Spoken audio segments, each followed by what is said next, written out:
Supremo. Attitude empower sneakers. Attitude empower sneakers. To look that good just ain't that easy. He's a Mr. Wonderman. Hello and welcome to the Sonic Shuffle, a random and holistic Sonic lore podcast. I'm one of the students, Morg. I'm the other student, Devon. And I'm the teacher, Dan. And this week, we are talking about Sonic the Comic, issues 46 and 47. We got to continue old stories, start new ones.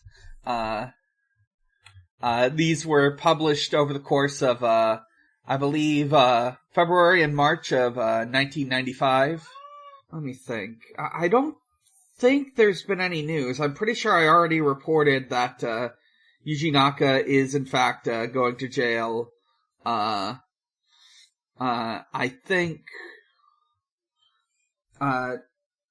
don't think the only news I can really think of is something I'll mention at the end of the episode. So we'll get to that when we get to that.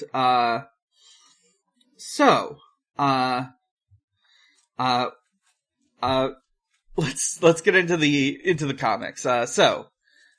Issue 46. We start off with some notes, or just like the usual control zone, just sort of noting everything that's in the issue as always. Nothing big to mention this time. Hang on a second, my computer's acting up. Can you hear me? Yep, still recording. Yep, okay. I'm just skimming around here to see if there's anything big noticed here. Number 9 on the Sega charts for the Sega Game Gear mentions, James Bond: The Duel. What? What's that? I've never heard of this game before. I'm going to look it up real quick. Is it like a James Bond-like fighter? Let me see. James Bond 007, The Duel, is an action video game featuring fictional British secret agent James Bond. That's right off of Wikipedia. It was developed by the Kremlin and published by Dormak in 1992 for the Mega Drive and the Master System and the Game Gear and all that. It is the first Bond game not directly based on a movie or novel. Instead, it featured an original storyline. Though it did feature Jaws and Oddjob. It is a side-scroller. James Bond goes through enemy bases, rescues hostages, arms bombs at strategic points to destroy the base, fights dudes, including such locations as the docks of a Caribbean isle, the jungle, an underground power plant inside a volcano. The final boss is Jaws. Great stuff. What? Oh my god, this had Matt Furniss as the composer. Oh, hacker fucker. Sorry, I just opened up when I looked this game up on DuckDuckGo, because I moved from Google to DuckDuckGo, it's mostly box art, but there is one screenshot, and it's, I will say that there's something about the colorfulness that feels, I think this is the Mega Drive, this is the Genesis version. This is the USA ROM. It is colorful in a way that does make me think of, British games at the time. I'll just, see if this posts. It posts. I'll throw it in the description, I guess. But yeah. That's all I have to say about that. It's just a fun little, thing to learn about. James Bond got some cheekbones on this cover art. He does. I don't know who is posing for this photo. I don't think, this is between the point where, this is at the point where they're not making any James Bond movies. So I don't know if it would have been whoever the previous James Bond was, or I guess Timothy Dalton, maybe? Maybe? Yeah. This ain't Pierce Brosnan, I can tell you that. Yeah. I haven't been... Yeah. Yeah, This game's very orange. it's very orange. But anyways, continuing on, we've got our first, Sonic story for this week. Sonic the Hedgehog in The Big Con. We're in Chemical Plant Zone. All of the citizens have been forced to attend a convention for Dr. Robotnik. It is very rainy. There's a statue of Dr. Robotnik. There's a convention center shaped like his head. And just keep in mind, this is, like, going off the AOSTH design, very pointy head. Extremely pointy convention center head. People can, swap their life savings for an exclusive autographed photo. Oh boy, would I. I would love that, yeah. And by can, the answer is they will swap their, life savings for a photo. They must, yeah. He's like, we see Dr. Robotnik posing for this sort of like, his appearance at the convention. He made a little purple, fluffy cape for himself. But I love his cape. This is seemingly irrelevant because the convention, cause he doesn't actually put on anything, cause this is a trap. So why, he's just like, I wanted to wear a cape. Like, I guess it's just for him. Sometimes you just want to wear a cape. Mm-hmm. You want to find a reason to wear a cape, even though you're sending everyone who could see it to their eventual dooms. Yeah. It is quickly revealed on the next page that this is in fact all a trap. The convention center is a, factory to turn the unsuspecting forced guests into robots. There's a little funny discrepancy of, I don't know what citizens in this world know about Robotnik. Because, while they're getting turned into badniks, they're like, no, we're gonna get turned into badniks, Later, Sonic is like, hey, get out of line or you guys will get turned into badniks, and they say, haha, yeah, right, bud. It's very strange. I want to know what, Robotnik's, like, propaganda machine is like. Mm-hmm. Where people know about animals being turned into badniks, but they're like, surely not me. Yeah. Couldn't be me. Yeah. But, I guess I imagine it's just common knowledge the way any terrible thing that is known about the US government is either common knowledge or, like, officially stated, but, actually no, that's more of a blind patriotism thing. I don't know. I think everyone knows, but nobody, it could never happen to me. It could never happen here. Yeah, certainly it couldn't happen to me. How'd you guys feel about seeing, Tails in a beanie? Tails does wear a little beanie. It's good. It's very cute. Yeah, he's kind of dripped out. Like, Sonic's of course got his, usual, like, Penguin Man disguise. Ned Beaky, that's it. I remember now. For just one, oh, okay, so I'm looking at the panel again. I guess he was just, Tails was wearing, like, a beagle puss and a fucking little beanie. He's so I think cute. Tails should get to wear a beanie more often. Yeah, let's give Tails more hats. Yeah, Tails should wear more hat. Petition to let Tails wear more hat. Yeah. Knuckles should wear cowboy hat more, and Tails should wear beanie more. Yeah. J-Axer was right. Tails should always be wearing a 9 Inch Nails t-shirt and trip pants. Yeah. Not Jinko jeans. Wrong kind of pant. Should be tripping. I mean, yeah, I guess. Yeah, I distinctly remember looking at the fucking image, and there is a little Jinko logo on his on his pants. Who do you think out of the main Sonic crew would be most likely to wear, like, some North Face athleisure wear? My gut, I'm looking at North Face. I'm looking at these clothes, like Sonic would wear them. I think Vector would. Maybe Shadow.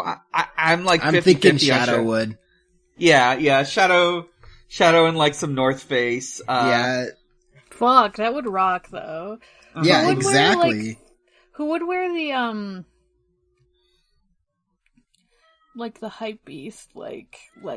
Oh. Who would be hype beast? Hype beast. Who would dress in the hype beast?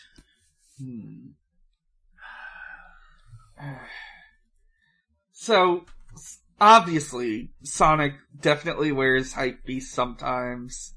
If he wears clothes at all, you know. Yeah, if he wears clothes at all, he's wearing hype beast. Yeah, for one game, he's wearing, shoes that have the word SUP written on them. I think it's Rouge. Maybe, yeah, you know what, Rouge, definitely. Rouge, I think when Rouge isn't, like, dressing down for a night on the town, I think she's wearing some, like, oversized hype beast clothes. Yeah. I don't think Knuckles would wear them knowing that they were a fashion choice, but I think Knuckles would wear them. Yeah, Knuckles, like, doesn't know how to dress, but every time he dresses, it looks really good. Like, you can't ask him for style tips, because he's like, just put on clothes. Yeah. He's like, what's your problem? Just do it. Just do it. Just imagining. I think Shadow's wearing North Face. I'm like 50-50 if he's wearing like a Supreme, jacket. Oh, if he has the Goku, like, outfit. Just wearing the Goku drip. I think he would wear the Goku drip. Much like Goku, he is the ultimate being. The ultimate life form. Was it the Broly movie where, Goku and Vegeta has some North Face on? Yeah, it was. He has a big puffy coat, and I love to see him in it.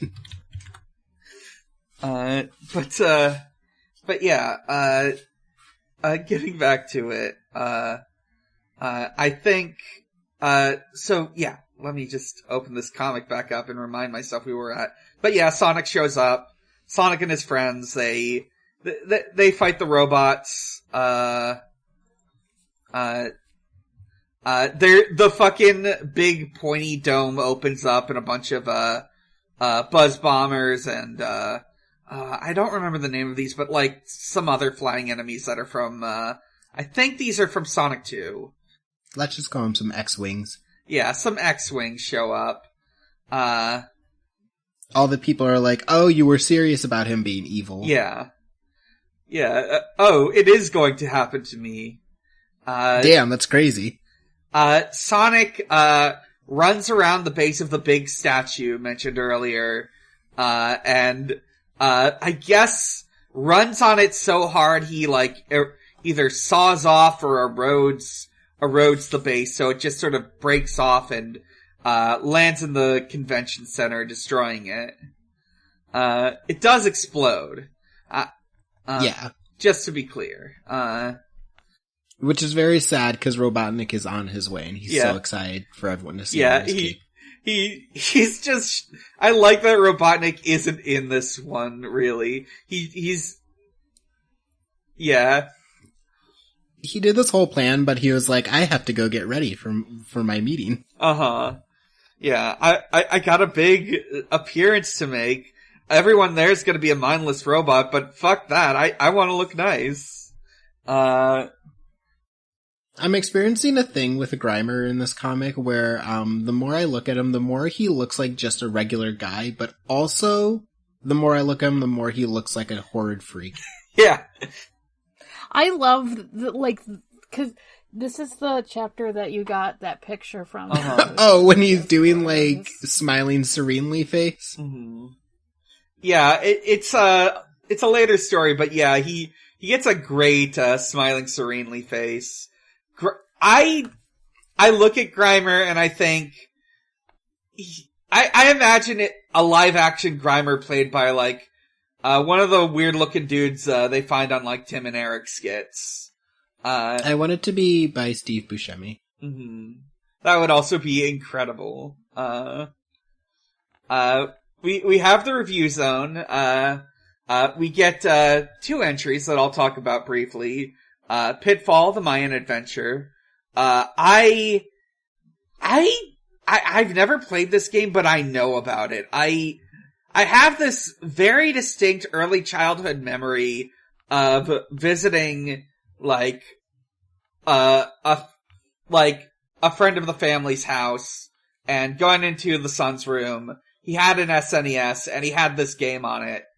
The screenshots from the magazine don't sell it, but it is a very pretty looking game. It looks really good. Don't know how it plays. Well, playability is at 84. Raves are challenging platform romp. Graves, difficult to control at first. Yeah, you gotta get a few gym badges before you can control this video game. Yeah, they don't say what that means, but my immediate imagination is, it's another classic example of like, an early platformer not having, the standard Mario controls. Maybe like B is jump on the 3-button Genesis controller. Or it really feels like a review where like they can't really say that the game is perfect, but they can't really say anything bad about it. So they're just like, I don't know, it's a little weird to play at the start. This is the 7 out of 10 of this era. Yeah, they're like, I don't know, man. The other one is Ristar. Same ratings, or same overall ratings, but it is, I will say, I have played this game. It is a good fucking game. It is one of the last, Sonic Team titles for the Sega Genesis before, their main console was, the Sega Saturn. I think the Sega Saturn was out in Japan at this point, was not out in America or Europe. You play as a little star guy named Ristar. You've got big stretchy arms that you can use to grab guys. You mainly attack enemies by grabbing them and, just bashing your face against them. Some guys you like hang on and you swing across. Others you just pick up and throw. And sometimes you just, bash your face against them. I want to shout out, Planet Sonata, because it's the coolest level in the game. One of the top moments in, this era. It is a music world, where, like, there are all these, like, unique assets that, when you, like, walk on them, or use them, or like, traverse on them will make, like, unique musical sounds. And as you progress through the level, you have to, like, rescue these birds, that have been, like, captured by the bosses, the mini-bosses. And, like, each time you rescue one, like, their vocals get added to, the background music. And by the end, there's, like, a really good, like, melody. It's a fucking good game. I'm giving this one a 9 out of 10. I do like in their, raves and graves. Raves is simple, but fun. Graves looks familiar, which, first of all, no it doesn't. Second of all, I think they mean looks familiar in the sense that every single game in this era was like a side-scrolling, like, puzzle platformer. Yeah. Sorry, bud. Every game on this thing is a side-scrolling puzzle platformer. Right. That's like what all this is a game by Yuji Naka. It looks like a Sonic game. Oh no. Me when Nintendo releases yet another Mario game. Damn. Mario again? That's crazy. Yeah, bud. That's what you signed up for. But let's see. Mario again? No problem. They finished the Streets of Rage comic. There's their fucking murder battle bus, gets impaled by a steel girder, but they survive. They earn $2 million for pulling off a cool stunt. That's all I'll mention for that one. We get photos. I'm happy for them because I can never tell what's going on in this comic. Uh-huh. Yeah. No, me neither. But we've got photos. I'm like, whatever, it's not Sonic. Yeah. I don't care that much. We've got some pictures of kids with just some pictures some kids sent in. Not much to say here, but I am very on the first of these 2 pages at the bottom right-hand corner, there is a kid with Sonic face paint, and it looks very upsetting. I'm sure... Yeah, I hate to look at it. I'm sure the kid enjoyed it. I'm sure whoever painted his face did their best. It's very upsetting to look at. It's like... This is like some Mike Myers Cat in the Hat shit. Fuck. But we continue with the previous Enter the Cybernex story with I had to look back at the other one because I did not remember who this fucking squirrel was. I just assumed I had completely forgot about him, but I would grow to love him in the intervening pages. Yeah, he's shorty. He's a very rebellious little squirrel that was recruited or forcibly recruited by Dr. Eggman for roboticization, but into a cooler, tougher guy. God, I just love this Grimes face. Yeah, he looks the way... We've talked in the past about a benevolent troll face. This is a benevolent troll face, but not... Oh, yeah. But for evil. Yeah. He's making this weird-looking grin, and right above it says, "I love this job. It's fun being evil." He's living his best life. Yeah. He loves it. In case you've forgotten, Grimer is basically he's like an Igor. He's Robotnik's Igor. Yeah, he's tall, he's thin, he's green, Dr. he has a bow tie. Yeah. Does Dr. Eggman ever make a Frankenstein's monster? I guess there's this guy, but I was literally about to say, I think he's doing it right now. I guess, but they're robot. Yeah. I don't know. I mean, there was the time he made his own son. Yeah. But he was a robot too. I guess if he's ever was brought Eggman the Jr. dead a robot? back I thought to he was life. alive. The closest I can think of of making a person based on a dead person is in Shadow the Hedgehog and Sonic Heroes. There's this whole thing about him making android copies of Shadow, and it's not like a Metal Sonic thing. These are basically supposed to be identical to Shadow, and there's a bunch of them, and Shadow has to fight them. That's the closest thing I could think of. I'm sure there's definitely other cases of him bringing the dead back to life, but that's the only thing I can think of right now. We've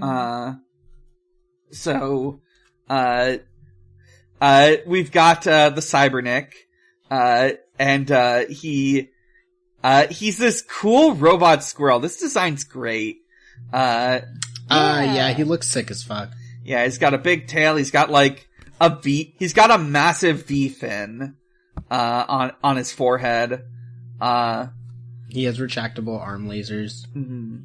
His face is designed to more mimic a realistic squirrel than his regular design, I think. Just to make it look a little more alien and threatening. So he gets sent to capture some more people who escaped the thing he got caught in. Crucially, before he gets roboticized, he's like, "I will never obey you," and then Robotnik's like, "That's funny," and then afterwards he's like, "Obey me," and he's like, "Yes, master," and he's like, "Yeah, show me how good you are at killing things," and he shoots one of Robotnik's robots. Mm-hmm. if I was Robotnik and I wanted to test this robot's loyalty, I would have him shoot like an innocent little critter. Mm-hmm. Do you want to talk about the next part now, or save it until we start the next issue? We can save it till the next issue because it kind of runs together. Yeah. Yeah. But yeah, right. So Shorty starts like, he shows up, but, instead of, roboticizing people, he blows up more robots to free, the various people animals trapped in them. Gamma could never, Yeah. Gamma would just kill them. And Robotnik has to go get, a new Egg-O-Matic to, fight him in. And I love this design on it. It's a much more Diesel looking one than, the usual one he's got. And it does have a gun on it. Yeah, it looks like he just got into, like, his sick motorcycle. Yeah, this is like a mech warrior. Yeah. Q-Zone, not much to say. It's a little guide to playing Lion King for the Sega Genesis. Marco's Magic Football ends. We do not see any more sexy ball, but, Captain Kirk shows up. A bunch of dudes shoot flamethrowers at a child. Not much. I misread, Captain Kirk's line, because he, sees that the boy is not dead and is in fact fine. And, I misread him saying, beam me up, Patty, as beam me up, Daddy. And I was just like, hello? Well, I'm sure he calls some of the people on the crew Daddy. I mean, yeah, probably Spock, honestly. Yeah, yeah. Sure. He's probably called, like, Doc or Crotch. Yeah. I was just like, that's pretty bold of this comic to just insinuate that he has, like, a daddy up there. But, the star, he like beats the guy, the like evil professor who was also here, who Marco never actually met, the comic notes, is ignored when he addresses the police.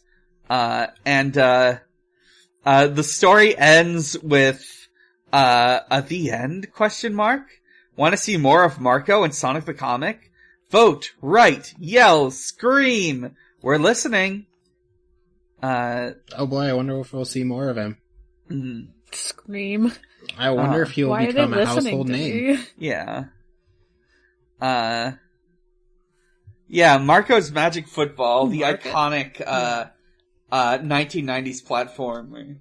We all know him. I love Marco's. Yeah. Point at the screen and say, I know him. 10. Did any of you enjoy, seeing Sonic with a sword for Christ? Yeah, so, in the Speedline sections, two kids have sent in their fan art of, Sonic and Tails themed around, Shinobi. Because next issue, they're starting a Shinobi storyline. Sonic's got a sword. He's got what a kid thinks a Hachimaki looks like. We've got Tails sort of dressed as, Musashi Joe. You guys didn't see at the bottom where it has some random symbols that the kid drew, and one of them is just a cross. So I like to think that Sonic is a warrior for Christ. I would fully believe in the concept of a paladin Sonic. Yeah. Sonic is a teen with attitude, but damn does he love... He sure fucking does. He loves... he's a proud Christian. Just look up Sonic Christian on DeviantArt. You'll find plenty of samples. Yeah, you'll see plenty of things that prove what a good holy warrior he is. Uh-huh.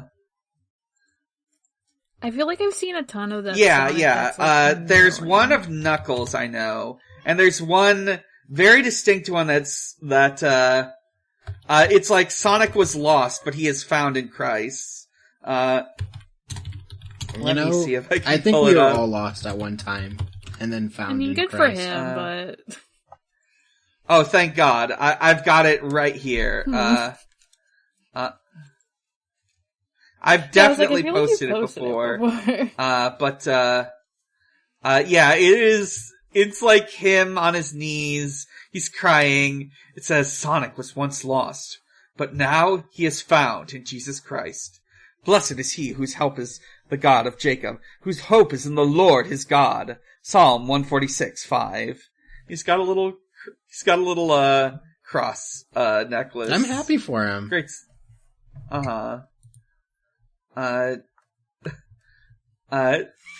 Yeah, the thing is, you gotta remember, parents who don't want, their kids, Christian parents who don't want their kids consuming, unholy materials default to Sonic the Hedgehog. Is running fast it's totally not fine unholy? if he runs fast. He's running fast on the power of his belief in Jesus Christ. Yeah, he's not like one of those first person shooters with Satan and demons in them. Oh right, like fucking Doom. But yeah, there's no televangelists seeking to profit off of demonizing Sonic the Hedgehog. I mean, there probably is. Maybe. Statistically. Pat Robertson's dead, so we have one. to find one, but... Yeah, they need to find something that kids like that, is distinctly foreign. And I guess Sonic got lucky there. I guess around this time, I think we're a few years out from the demonization of Pokemon, but Doom's what they're pointing at right now. Yeah. I mean, that does literally have, like, demons and shit in it. They're not, because not saying Sandy right, Peterson was a Mormon, and his argument was, well, you're killing demons, so I think that's pretty holy. You're literally killing demons for Christ, though.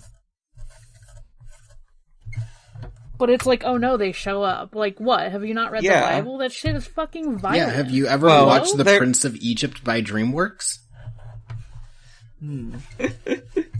There's a spooky ghost that goes through that and just kills some kids. Shit rules. Yeah. Yeah, people have There's boils like on them. apocalypse shit in the Bible. I don't know. There is literally a montage of firstborn sons dying in that movie. Yeah, shit rules. Good movie. Mm-hmm. Good movie. Fucking good movie. Soundtrack still slaps. If you're under 25, go watch Prince of Egypt. Go watch the movie that was being animated and released at the same time as Shrek. That's right. Yeah, naughty Oh, animators who God, misbehave I at DreamWorks will forgot. be sent from Prince of Egypt to work on Shrek. They'll be sent to the ogre mines. We'll be sent to work in the ogre mines. So, issue 47. We open up with some more photos of, like, kids, sending in pictures of themselves. They seem to have been making custom merch. These look like homemade sweaters of Sonic the Hedgehog. I'm obsessed with this kid's sweatshirt of Tails. He's got a bit of a weird look on him. I'm obsessed with his shoujo ass anime eyes. He does look like a shoujo character. It's Shoujo great. Tails is here. He's got some pillows too. Tails actually looks like a character from like a Sunday school Christian cartoon. Like a really low budget and cloying, like, oh my god, I can't believe I'm watching this one. He looks like a character from that. Yeah, this is a direct-to-video release, Tails. Yeah. So does Eggman a little bit. He looks like the villain in one of those. He's less like yeah, he seems more like regular an Eggman that I would see in like the comics. Yeah, I'm quickly looking at the charts to see if there's anything I want to bring up. There's a game called Sherlock Holmes 2, which is already exciting. With Benedict Cumberbatch in it? This is a Sega CD Holmes game. I gotta see it.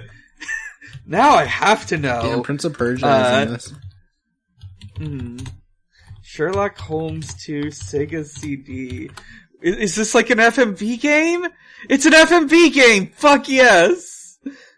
Hell yeah. Oh, I've pulled it up.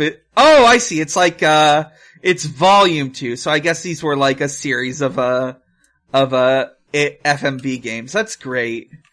Oh. Yeah, it looks like you're playing as Sherlock Holmes solving mysteries. That's great. I love an FMV game. Let's see. Other stuff. There's an Asterix game because this is Europe and they love their Polish comics. Dutch comics? I think they're Dutch comics.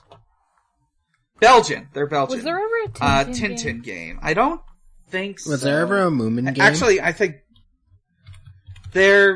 I know there's a Moomin game in development. Oh shit. Currently. I think it was at one of the shows. It was like a Moomin Snuff. It was a Snufkin game. It is, Snufkin Melody of Moomin Valley. I'm gonna play the shit out of that game. Yeah. Looks like it is coming out in Q1 2024. So like, I think that's like a year from now.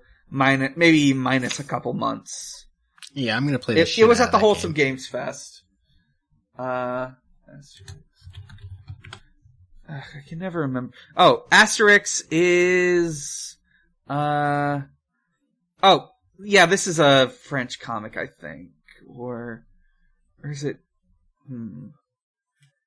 René Goscinny. Oh, he's Polish. No, they're French. They're French. The guy is from Poland, but he's French-Polish. He's French-Polish. Great stuff. Continuing on. We have Sonic the Hedgehog and Mystery of the Sandopolis Zone, Part 1. Sonic and Tails go back to the floating island, as it is called in this continuity. And, he's trying to look into, like, the Death Egg stuff, cause the Death Egg's back. Okay. He's working on it. Then he gets attacked by, a caterpillar or some other sandworm robot. I'm sure these had a specific name in Sonic 3 and Knuckles, but I don't know it. I just posted a picture of, did you guys enjoy Sonic, as drawn completely from behind? Yes. So that's worth bringing up. Yeah, what the fuck? He looks like an arrow or something. Like, I don't even know what's going on here. He looks like a fucking, like, shark tooth. He looks like a jagged arrowhead. Yeah. Yeah, this is an iconic, not this panel specifically, but the way Sonic is drawn in there is like an iconic part of, how he's drawn in these comics. The nickname is like Christmas Tree Sonic. Yeah, Sonic from the front looks like a Christmas tree. Mm-hmm. This is so cursed. From what I know, the, like, people working on this comic didn't have a lot of references for Sonic the Hedgehog. That's why Amy Rose has her, spines, like, going forward instead of, like, back. I believe specifically, the forward and back-facing, images of Sonic are based on a very specific, set of Sonic CD sprites, or possibly Sonic 3 and Knuckles sprites, where they spin them around. Sonic CD sprites. It feels like you should just never, if you ever feel like you're in the position to draw Sonic from either straight on or straight from the back, you just shouldn't do it. Yeah, you should turn just, that. You know, part it one way or another. Yeah, turn that fucker a little bit. Yeah. It's like drawing SPO from the front. You shouldn't do it. Uh-huh. Oh god, I am thinking of some ways SPO gets drawn in some 90s comics, both UK and Western. Yeah, it's not good. Yeah, I've pulled up a sprite sheet, and I am looking at the Sonic facing backwards in that one, and he more or less looks like this. Maybe a little less upsetting, but it's similar. Why it's not in bed? Oh, there we go. Yeah, this works because it's like a sprite. When you try to draw it in a comic, it just looks nightmarish. Yeah, he's in that pose for like 1/60th of a second. Also, the shading is different, so it looks like he has individual quills that are like overlapping each other. Yeah. In this, it just kind of looks like he has some weird circles on his back. He's a weird circle, yeah. They're also very shiny in a way that makes it look like he's made of metal. Yeah, he has the fucking owl face from the Owl House on his back. Also, like, the sprite work, like, the way his quills fall is different, too, I feel like. Yeah. It falls in a way that, like, makes you think that there are quills falling on his back and not that he looks like he has a, like, circular tattoo. Right. So, we continue on. Sonic is, investigating the Death Egg, facing backwards. He gets attacked by a sandworm, but, Knuckles shows up to help him out. And then he gets attacked by Knuckles, not with his fist, but with his words. He's like, he's sort of giving him shit. He wants him to get off the island.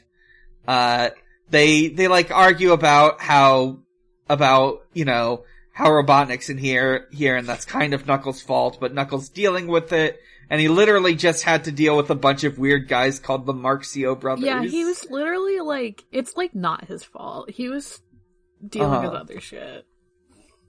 I would like to point out that his dealing with other shit was going on a fun amusement park ride for about 5 minutes. That's so true. He did take a little break in between to be like, wee! He needed a break. He had fun. Yeah, he's having fun. And one more party enters the fray. It's Captain Plunder. He's, I don't know what my personal opinions on Captain Plunder were in the past, but they were all wrong. I think this guy's dripped out as hell. He's a great guy. He's a guy who came from a different comic, obviously, but he's swaggy as fuck. He's so very interesting. Like, is he a gorilla? Or is he a man? I think he's an orc. Like, is he a human man? I'm not sure. I think he's an orc. I would say he's basically just an orc. He's kind of an orc, yeah. They gave an orc human colored skin. Interesting choice. I forgot about his ghost friend who just has like a bullet hole in his head and still hangs around. Yeah, Captain Plunder murdered him, but he's cool with it. These guys rule. He's not even that important. He's just chilling in the background. Once again, I don't care if, like, one of the listeners will go through the files and hear me saying, I fucking hate this guy, I wish he would never show up again. I was wrong, this guy rules. I don't remember. I do remember you liking the ghost guy, especially. He's a fun dude. Yeah, he's funny. Yeah. I love the idea of him getting shot and just being like, nah, bro, it's cool. We bros now. Look, they fought, and now they're friends. It's just like shonen, you know? Oh, it was a shonen. It's like if Naruto killed Sasuke, and then Sasuke was like, nah, bro, I can still hang out here.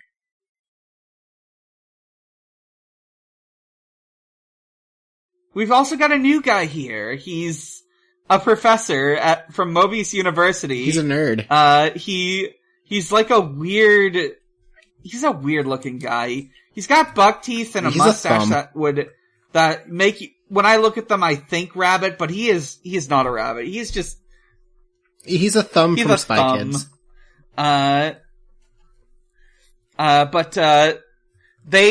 They're here to, investigate, a mysterious pyramid that is supposed to be full of treasure. They force this, professor guy to, open it up. and it, like, rises out of the ground, like, the pyramid in Sonic 3 and Knuckles.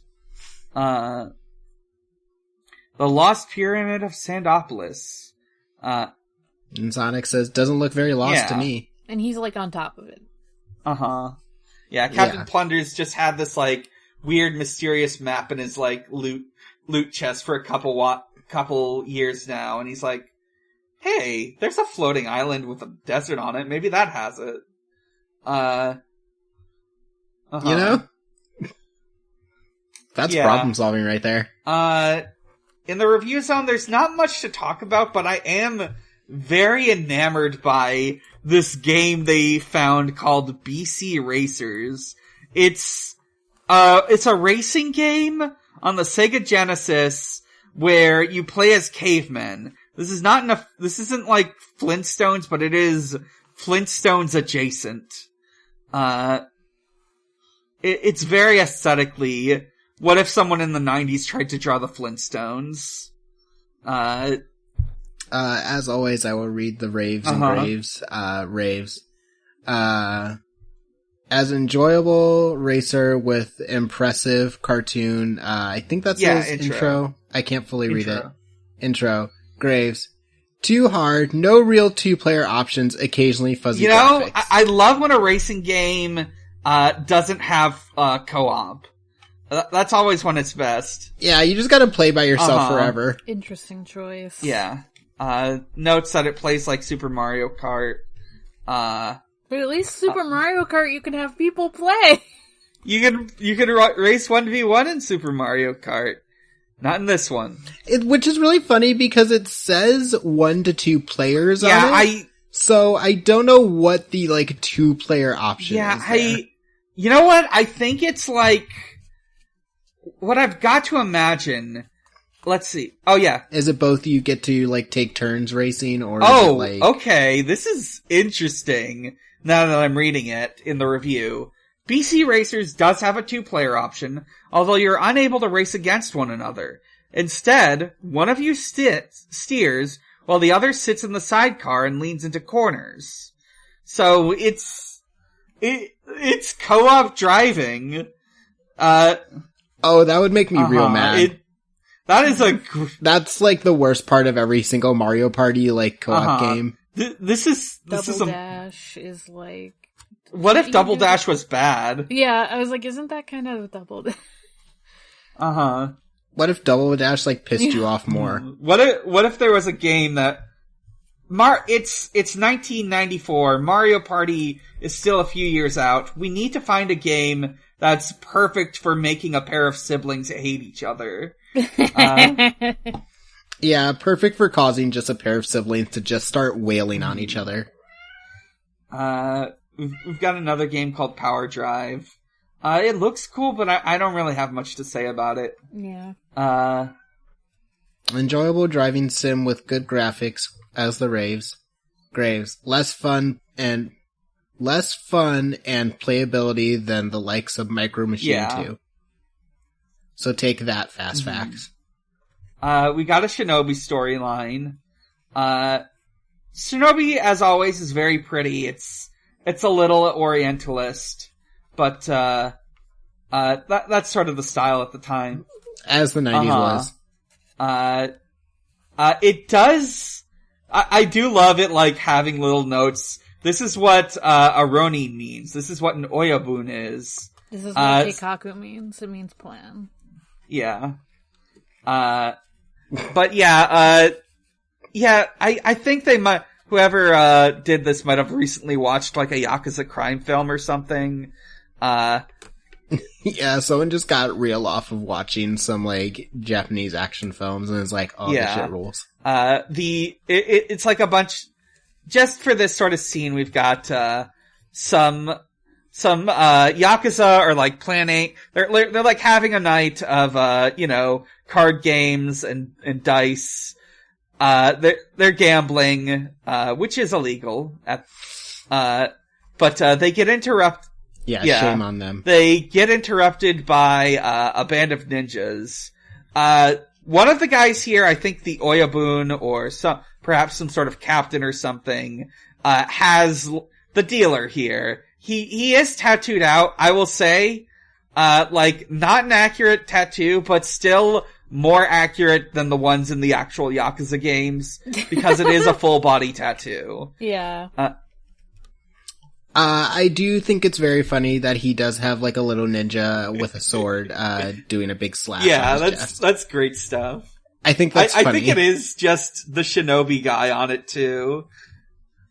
Especially because it is more cartoony, obviously, because it's the shinobi guy, than anything else on his chest. So I like to think he was like, and I want a cartoon ninja, on my chest. Put it right there. Put it right on my heart. Or right on my ribcage. Right on my tummy, right thank on you. my tum-tum. Yeah, I need him to be right between my tits. I want him to be doing an action pose right between my tits, thank you. What if you could, like, they should pull your tits apart and you could see it? Yeah. Yeah, you just move it aside. Yeah, when he flexes. You move his big tits aside and it's a new image. You move his big tits aside and it's like the ninja, like, popping up at you. It's like a pop-up book. But yeah, they're just here to, like, these are like Neo-Z, the villains from the comic and games, recruiting a bunch of Yakuza to help him out.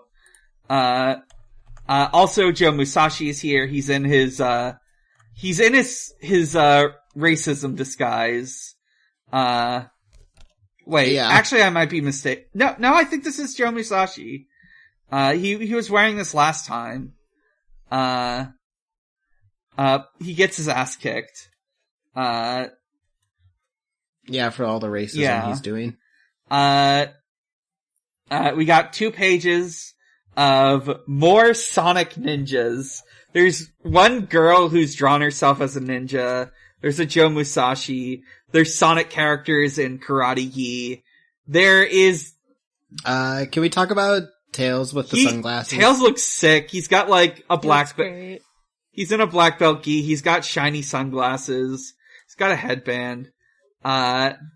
One sunglass is like shiny, the other is not, so at first it gave the impression that he had sunglasses but also an eye patch.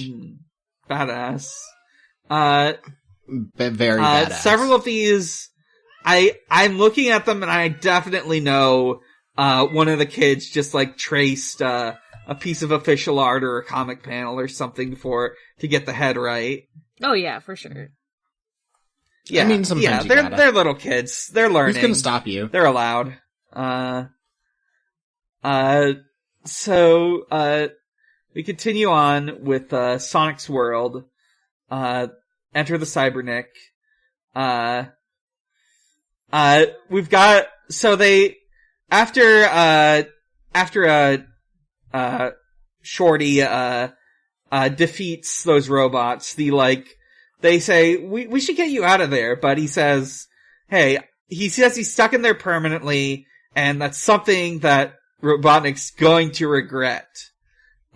So they fight for... God, he's so cool. They fight for a couple pages. It's great stuff. Really good. I love...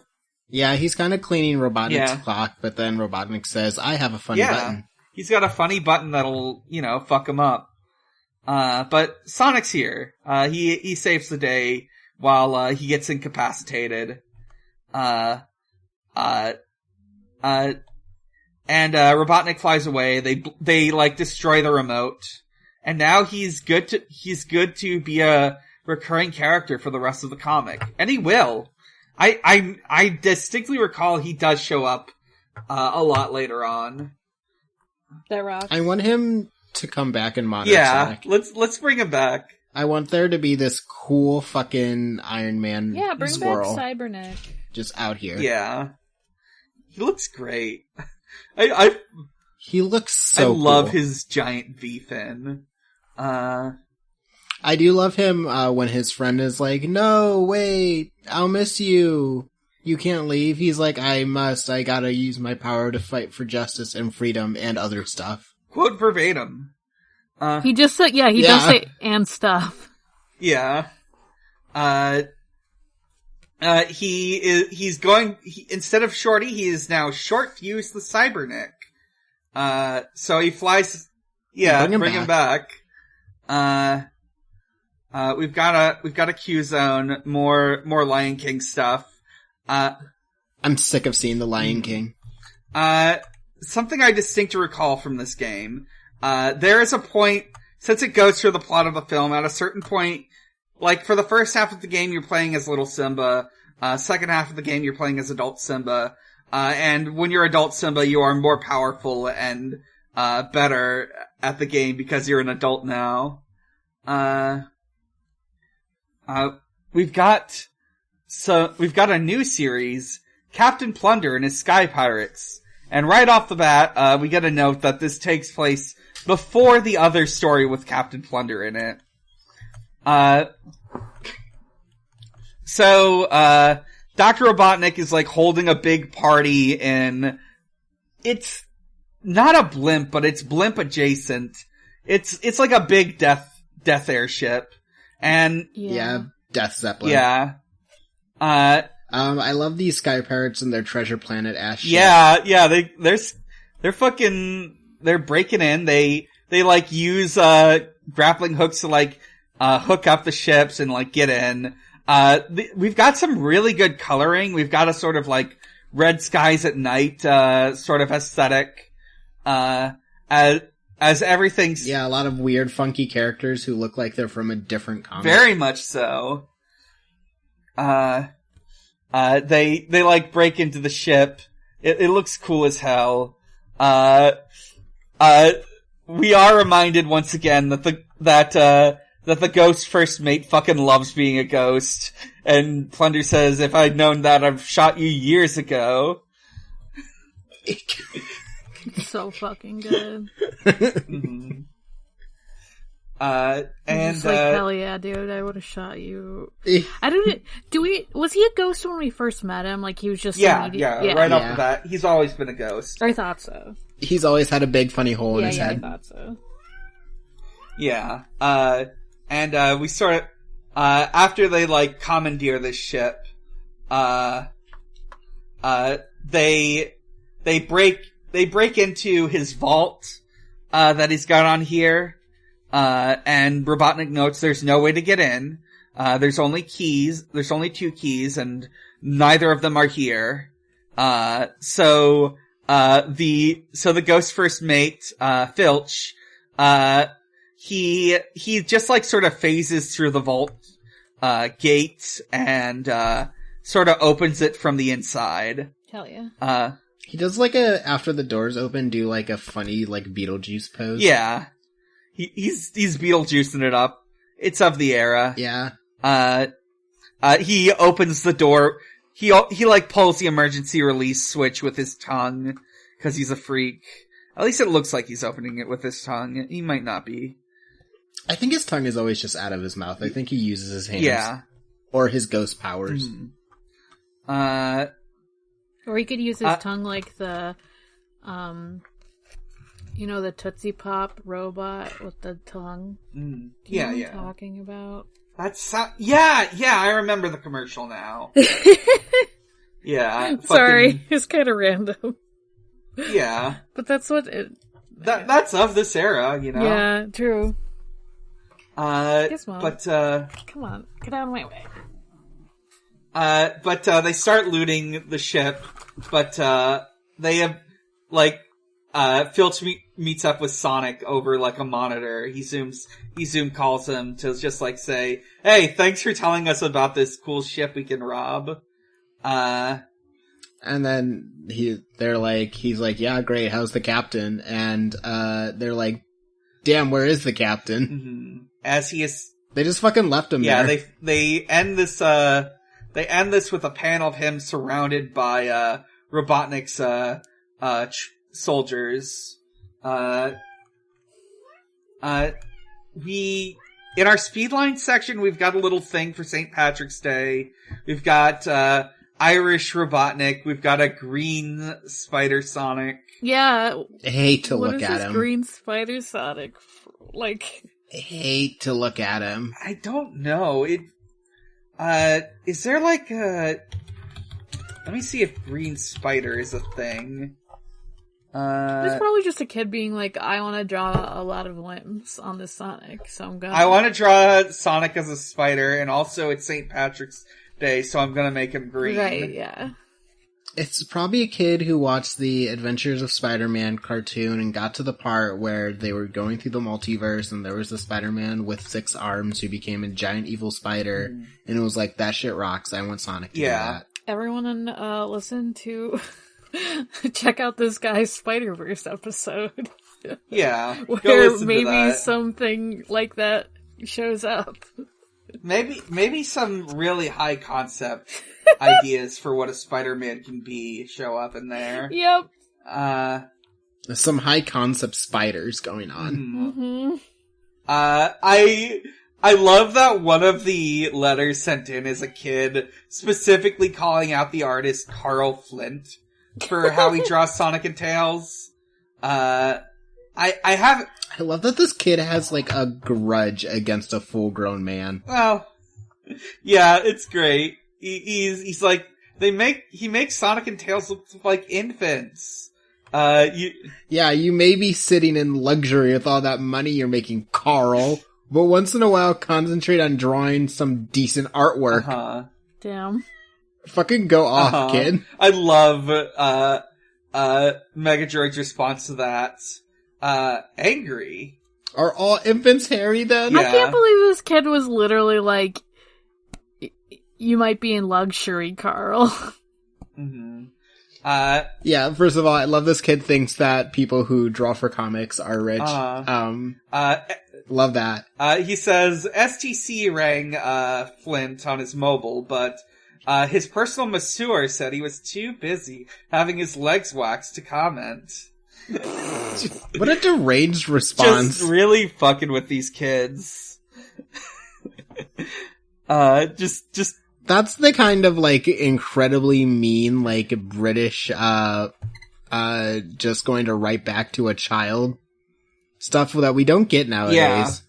Yeah. You can't clap back like that on Twitter anymore. I distinctly recall, and I think Audrey can fill you in on this on Prime Cuts, but, there was a Transformers UK comic that was pretty successful, had its own, like, reputation and stuff, sort of like this one. They also tried to do something like these, Mega Droid responses where they're sort of, like, playful and mean. But the problem is, by even these standards, those responses were still too mean. I think more people should go back to just, like, having kids write in and then being really mean to them when they actually do. How dare you participate, child? Just getting owned. I mean, that's what all the people are like, back in my day, I could take a joke from the Mega Droid robot. Back in my day, I could be cruel to a child needlessly on a comic. All you special snowflakes can't take a joke from it. Yeah, kids these days would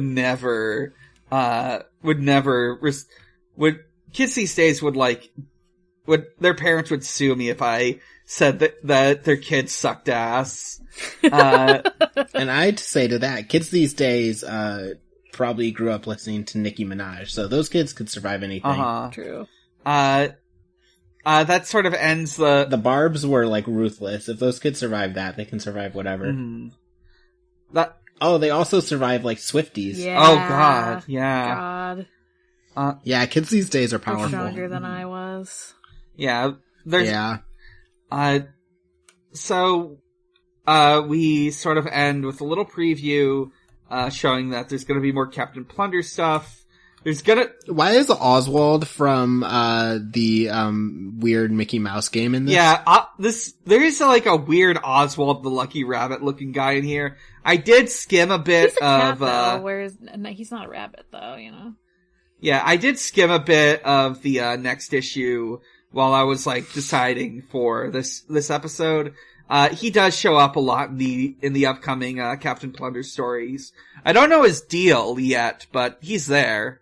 He's like a rubber hose guy. And also there's gonna be more, Tails being a zone runner in Tails gets his drip back. Yeah, he gets his cool jacket. Edgy Tails. I do love whenever they have to give Tails, like, his own story, they immediately give him clothes. Yeah. I mean... They're like cover-up slut. Damn. I like that both comics, like, give him stories. Like, this one's like, oh, he's a zone runner, and the other one, it's like, oh, he's, like, fantasy guy. Yeah. They made him like a fantasy guy for a while before watching Blade Runner and getting a fun new idea. Oh yeah, those were both this comic, weren't they? Yeah. Okay, I don't know why. I thought for a second it was the Archie comic. There is some Tails stuff in Archie Sonic that involves fantasy. I think we briefly went over like a special that had some stuff like that in there. Right. So that sort of wraps up this episode's discussion. Let us move on to the Ask Zone. I accidentally alerted everyone that we were recording last night instead of tonight. But we got responses all the same. 3 specifically. One from...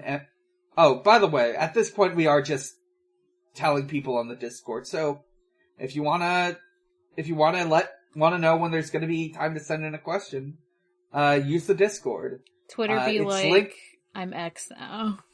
Yeah, it's X now. Yeah, Twitter got turned into a nobody. Yeah. That would be cooler, though, than what actually happened. Yeah. Yeah, if Twitter got a cool black jacket. It is the I think... No, wait. Never mind. Yeah, Twitter is the Keyblade. Yeah, it is... Sorry, let me say that better. The Keyblade.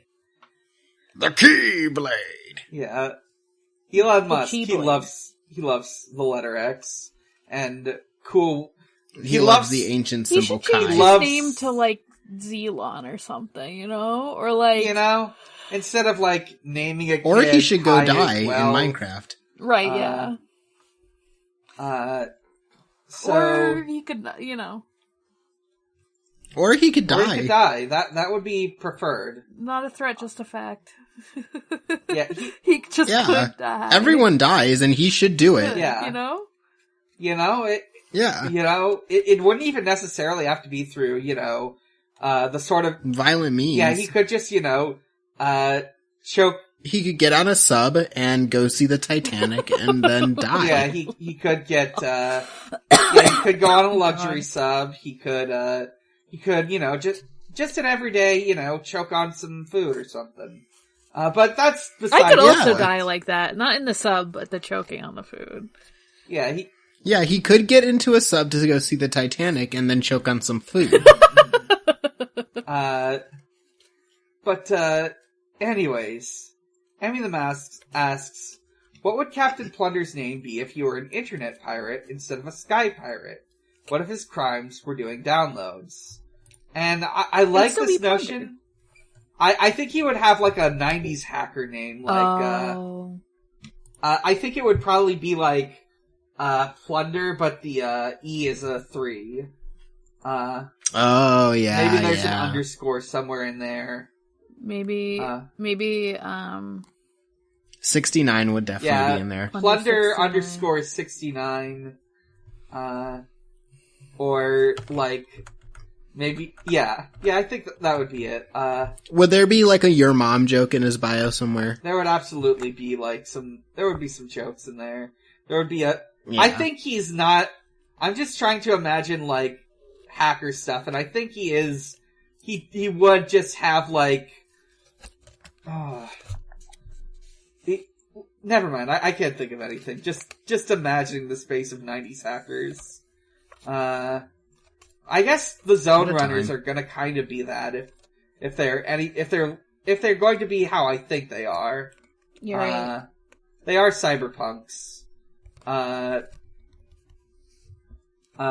asks, what kind of name would you give an explosions-based hero? Because that's the vibe from short fuse I get. Night... I mean, I'm thinking of like a trio of bomb-themed pyrotechnic little hooligans, and their names are Bing Bang, Bing Bang I Boom. thought you were going to say good. Snap Crackle Pop. Nah. That would also be really good. Yeah, I feel like that would be kind of funny for Yeah. explosion. I started thinking of nitroglycerin themed puns, and I saw Nitro, or possibly Nitro G. Maybe even King Explosion Murder. Or King Explosion Murder if we're going with a Borderlands vibe. How about maybe even though maybe if it's still in like Sonic World, like maybe it could be like a dino and his name could be Dino for like Dynamite, but also a dino. Yeah. So Dino the Might. Oh, that rules. Dino the Might. Yeah. Yeah. Dino the Mighty, maybe even. I'm picturing There's like already, a whatever. T-Rex, but he has like the regular buff body of a person because this is the 90s. God. And he just has like a bandolier of like dynamite sticks. Oh, Yeah. that's good. I was also picturing like a bandana. Yeah, a bandana is key, like a Rambo style Yeah, bandana. yeah.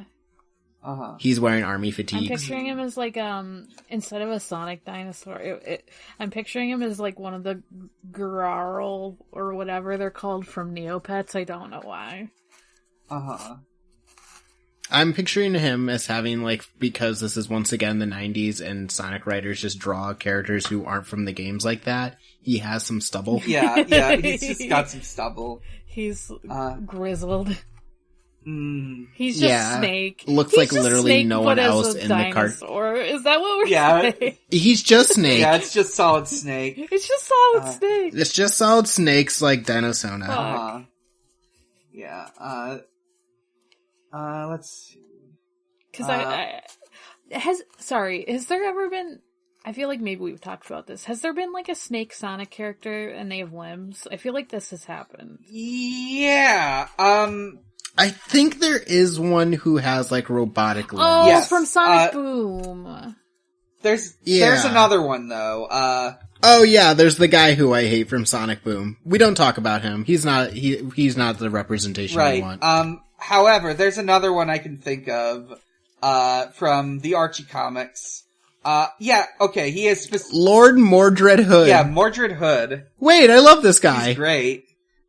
I think the comics, Wait. the comics straight up say that he's just got like, he's in like a little suit with robot limbs. He also looks like a guy who I'd want to bully. Yeah. Oh yeah, I remember. Yep, Oops, yep. wrong I channel. remember him. Man, I need to fully read the Archie comics. Yeah, or at least start with like issue 252, which is when all the stuff that I really like, happens. All the cool shit. Yeah, but should I be brave and read through the Ken Pender stuff? You could also start at like when Ian Flynn takes over and he has to immediately make a bunch of changes. He He has to immediately be like, so fuck Yeah, that. Yeah, we're gonna so- read the other stuff for the podcast, so you could just skip ahead. Yeah, I could just save We could myself. just have Yeah. 2 teachers, for yeah. Archie comics. Uh-huh. I'm just getting extra educated. Yeah. So Yeah, I'll be the guest speaker.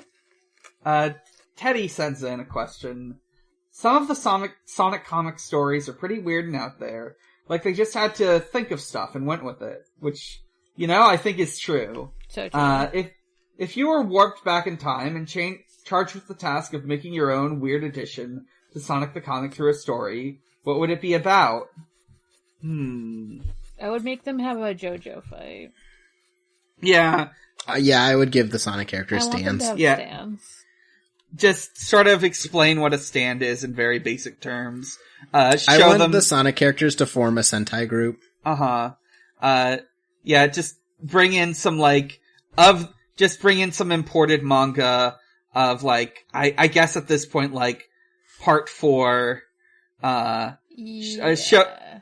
just show them the panels of like, Josuke burning down Rohan's house, or you could also, show them some tokusatsu tapes, tell them that in like 5 months, they're gonna bring this they're gonna make an English-speaking version of this. You should get in on it while the going's good.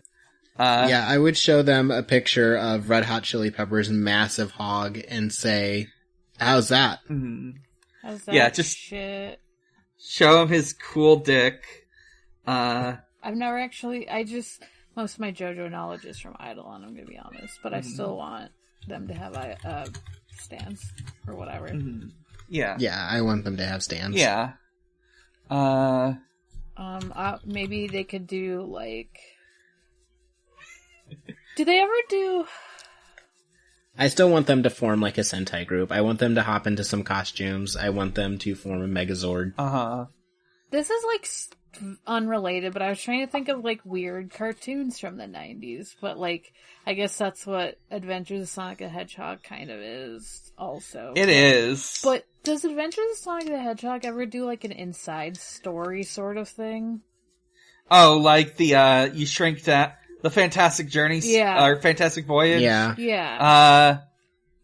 Like the Magic School Bus girl that's a booty hole. I could look through it, but I don't think they do that. Well, if they don't, then... That sounds surprising. Well, if they don't, we can bring it to Sonic the Comic to do. Then. Yeah, tell them... have you watched this movie from the 60s called Fantastic Voyage? You should. Yeah, Sonic is sick with, like, a horrible nanobot that Robotnik released, and they're like, Robotnik, you gotta solve it. And he's like, why? And they're like, because if you don't, the nanobot will kill you. And he's like, damn, I do gotta solve it. But in the end, he goes to Sonic's brain, and he's like, I could just kill Sonic. And then Tails has to be like, no! Yeah, he's gotta stop him.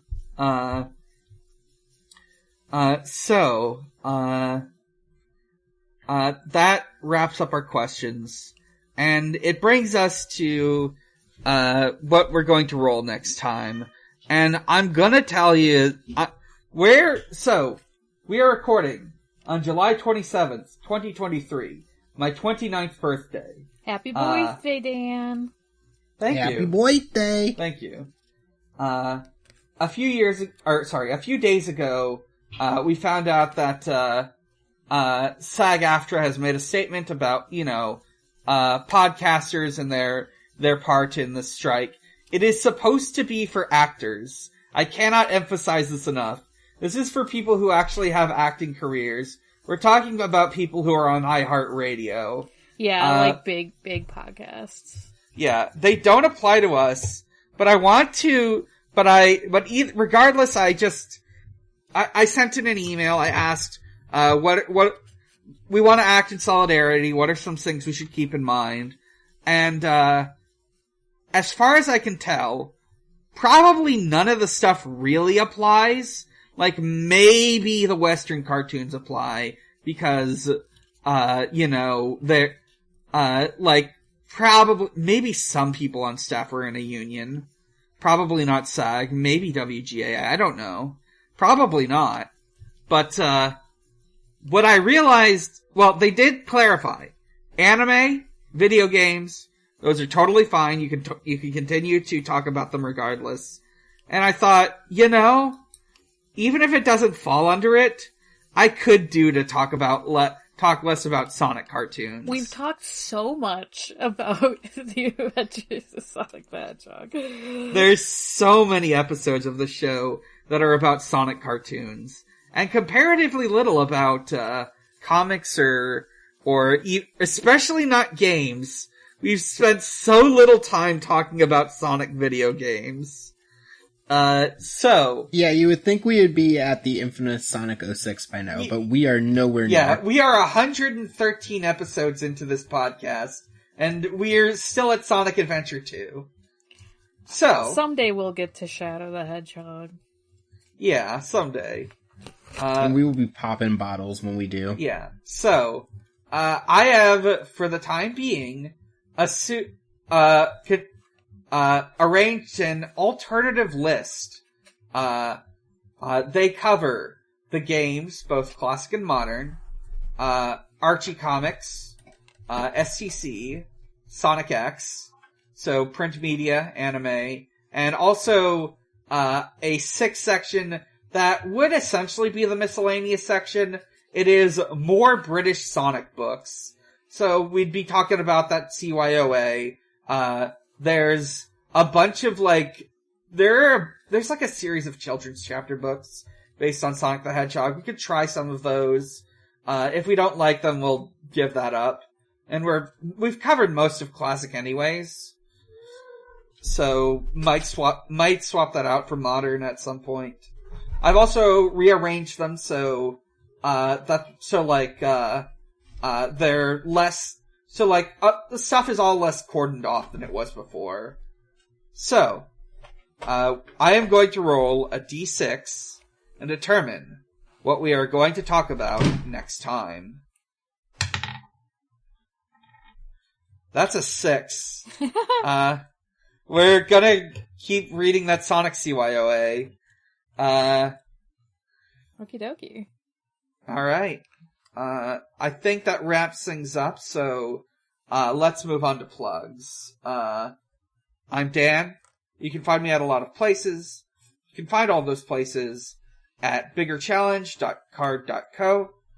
That includes my Tumblr, Bigger Challenge, my co-host, Big Challenges, at Xbox_holiday, where Usher celebrates holidays with Xbox. I've just got a bunch of stuff queued up, and I'm probably not going to manage it much going forward. I'm thinking of moving it to Tumblr at the start of the new year, but right now the only thing on there is from the start of the month, which is Happy 4th of Shit Xbox. You can, and there's my Fur Affinity, Big Challenges. And my other podcasts. I forgot about my other podcasts. Pod of Greed, a Yu-Gi-Oh podcast. We're talking about Yu-Gi-Oh! 5Ds. And Video Game the Movie, the podcast is on hiatus until the strike ends. So just go listen to Pod of Greed. Morg, where can we find you?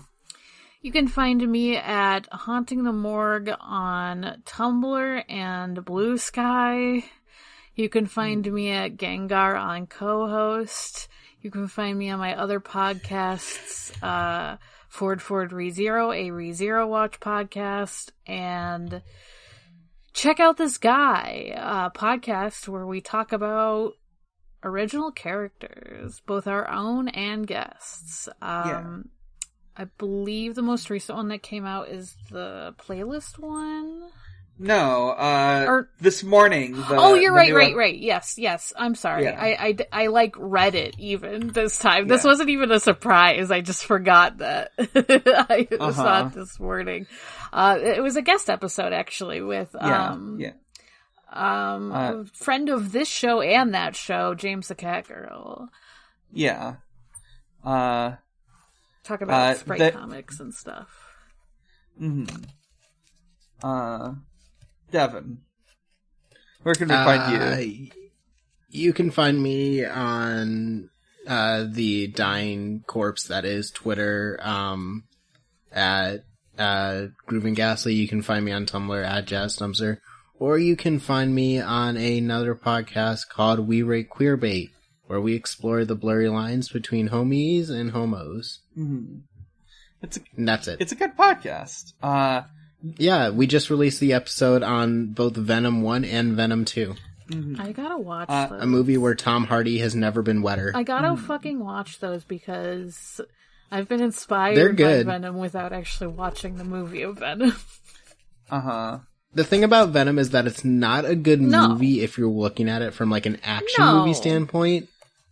But if you're looking at it from like a romantic comedy, then it is 10 out of 10. Yeah, I mean, that's just kind of... You guys should... I mean, that's like Venom the comics are like that too, I think. Yeah. You can find us on Tumblr at The Sonic Shuffle. You can find us on co-host at... let me make sure I have this right. Yep, it is also The Sonic Shuffle. We got in early, so we could name it whatever we wanted. That's why I'm fucking Gengar. You can listen to, you can join our Discord. It's in the episode description. Just open that up and you can send in questions more easily. You can also visit us. You can find our podcast on noisepace.xyz, podcast network with many different shows, all a lot of really good stuff. This week's alphabetical shout out is Diet Coke and Lilith's House of Snacks. It is a podcast about trying different snacks every week and, getting vibes from them. And as of 2 days ago, they released their 100th episode, the Dew Special. As far as I can tell, it is about reviewing different types of Mountain Dew. The description reads as such: 94 minutes of Mountain Dew fueled madness from your favorite trash women. You do a podcast shout out of like whatever's on your list too, right? Mm-hmm. Yeah. May I do one? Oh, go ahead. Unless you had one planned. Nah, go ahead. The floor is yours. I've been listening to this really good podcast called Are You Afraid of the Dark Universe? They do movie pitches for the canceled Dark Universe, Universal thing that started with the Mummy 2017. That was like, the movie was real fucking shit, and no one liked it. Wait, that rules actually. What? That rules actually. Yeah, no, and the podcast is so good. Like, they put like a lot of effort into it. They've done, I believe, 11 pitches, and they're gonna do, like, they're doing it like Avengers style. So they already had like one big crossover called like the Dark Legion, and they're gonna put out the Dark Legion 2 soon, so you can catch up now before the Dark Legion 2 comes out. And it's like, they have like movie, they have their own takes on Frankenstein, what was it? Frankenstein, the Invisible Man, the Black Lagoon, Phantom of the Opera, which is a weird, Universal monster, but it is apparently.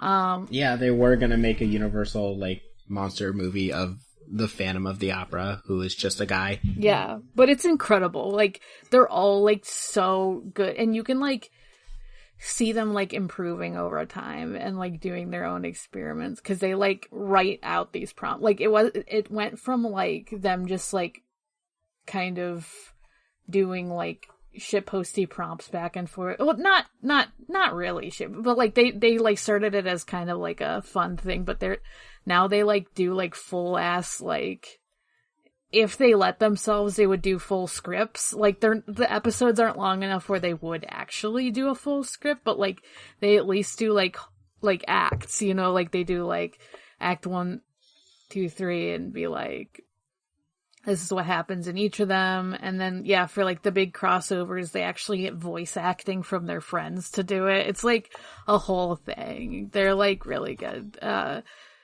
I definitely recommend it if you're like at all, like, even if you're like, I don't like,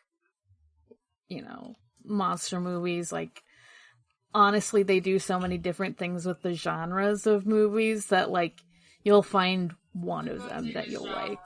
For sure. I've just been obsessed with it recently, so I'm like, everyone needs to listen.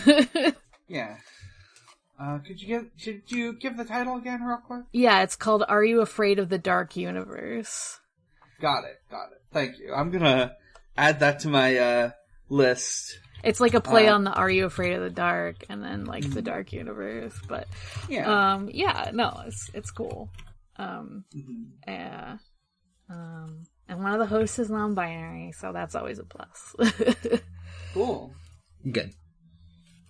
So that's everything for now. So, until next time, Sonic the Hedgehog is real, he is strong, and he is my friend. He is the only blue live that matters. The only one. Good night. Good night.